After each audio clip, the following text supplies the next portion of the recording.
11 મે 2026 થી મંગળ આવશે પોતાની જ રાશિ મેષ રાશિમાં।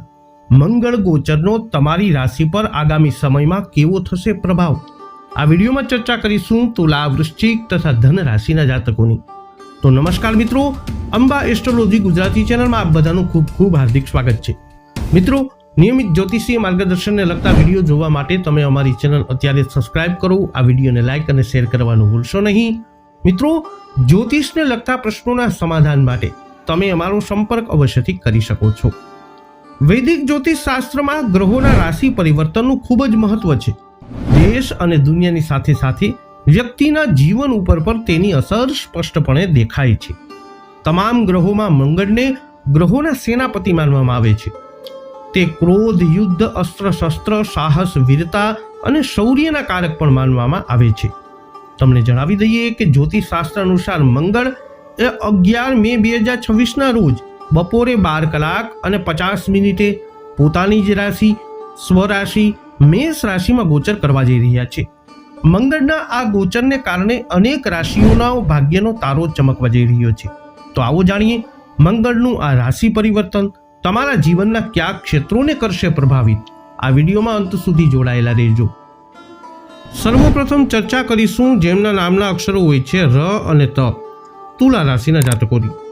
તુલા રાશિના જાતકો માટે મંગળ બીજા અને 7મા ભાવના સ્વામી છે અને બીજું ભાવ એ ધન, પરિવાર, વાણી અને ભોજન સાથે જોડાયેલું છે, જ્યારે 7મું સ્થાન લગ્ન, જીવનસાથી, વ્યાવસાયિક ભાગીદારી, આયાત નિકાસ અને જાહેર જીવનનું પ્રતિનિધિત્વ કરે છે।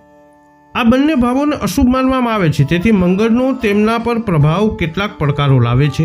આ ગોચર દરમિયાન મંગળ તમારી રાશિથી 7મા ભાવમાં રહેવાના છે, જેના કારણે મિશ્ર પરિણામો મળી શકે છે। આ ગોચરના પ્રભાવની હેઠળ તમારા જીવનસાથીના સ્વભાવમાં નોંધપાત્ર ફેરફારો થઈ શકે છે। તેમનો આત્મવિશ્વાસ વધશે, પરંતુ તેઓ અધીરા અને હઠીલા પણ બની શકે છે। તેઓ ક્યારેક તમારા પર પ્રભુત્વ મેળવવાનો પ્રયત્ન કરી શકે છે। આવા સમય દરમિયાન તમારે શાણપણ અને સંયમ રાખવાની જરૂર પડશે।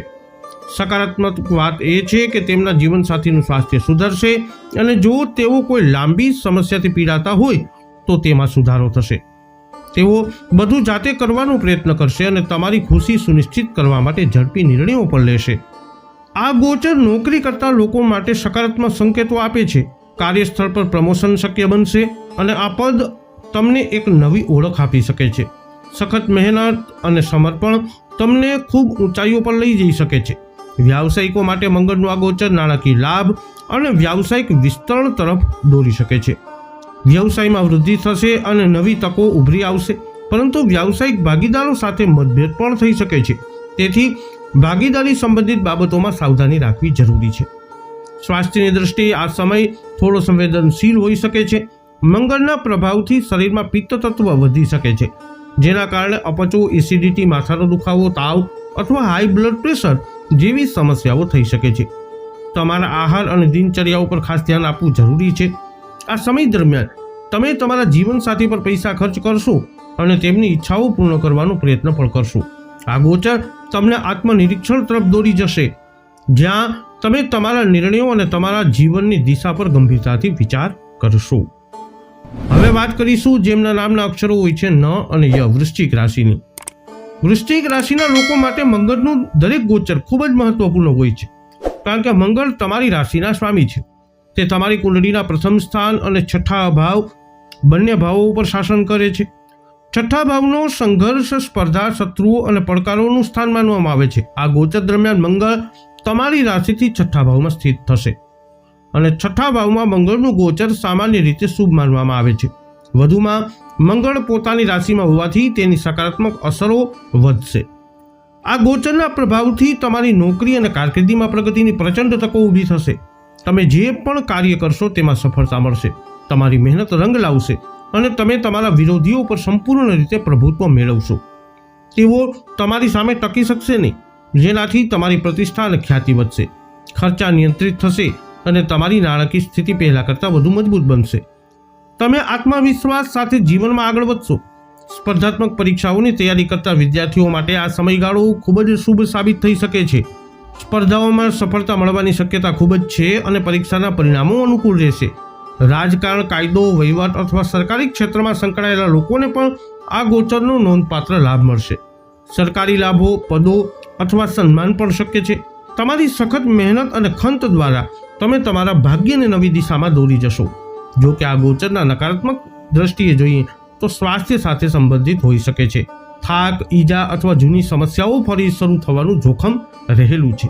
તેથી આ ગોચર દરમિયાન તમારા સ્વાસ્થ્યનું ખાસ ધ્યાન રાખો. આ સમયગાળા દરમિયાન તમારા પિતા પણ તેમના કાર્યક્ષેત્રમાં પ્રગતિ અનુભવી શકે છે, જેનાથી પરિવારમાં ખુશાલીનું વાતાવરણ બનશે. હવે વાત કરીશું જેમના નામના અક્ષરો હોય છે ભધ, ફઢ, ધન રાશિની. તો ધનુ રાશિના જાતકો માટે મંગળ 5મા અને 12મા ભાવના સ્વામી છે અને આ ગોચર દરમિયાન મંગળ પોતાની જ રાશિ મેષ રાશિ તમારી રાશિથી 5મા ભાવમાં ગોચર કરશે.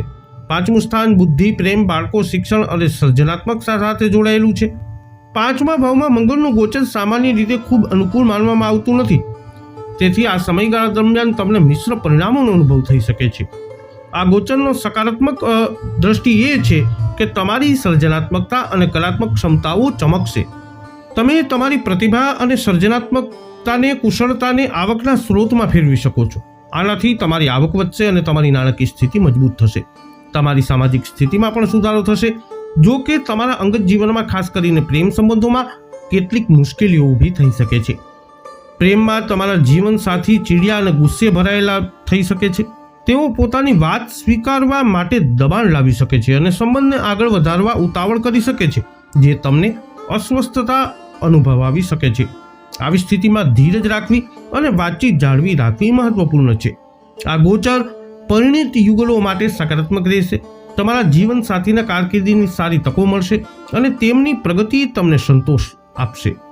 આ સમય તમારા બાળકો માટે સામાન્ય રહેશે. તેમનું સ્વાસ્થ્ય સારું રહેશે, પરંતુ તેઓ હઠીલા બની શકે છે. આ ગોચર શિક્ષણ ક્ષેત્રે સારા પરિણામો આપશે. તમે વિષયોને સમજવામાં સફળ થશો અને તમારા પરીક્ષાના પરિણામો સંતોષકારક રહેશે. સ્વાસ્થ્યની દ્રષ્ટિએ પેટમાં ગરમી, એસિડિટી અથવા પાચન સમસ્યાઓ તમને પરેશાન કરી શકે છે. તેથી તમારા આહાર પર વિશેષ ધ્યાન આપવું એ જરૂરી છે. તો તુલા, વૃશ્ચિક તથા ધન રાશિના જાતકો વૈદિક જ્યોતિષ શાસ્ત્ર અનુસાર 11 મે 2026થી મંગળ પોતાની જ મેષ રાશિમાં ગોચર કરતાની સાથે જ તમારી રાશિ પર કંઈક આવો કરી શકે છે પ્રભાવ. આ વિડીયો અંગેના તમારા અભિપ્રાય શું છે, તમારા મંતવ્ય શું છે, કોમેન્ટમાં જણાવજો. વિડીયોને લાઇક કરજો, શેર કરજો. અમારી ચેનલને અવશ્ય સબસ્ક્રાઇબ કરી લેજો. ફરી મળીશું નવા વિડીયોમાં. જય અંબે.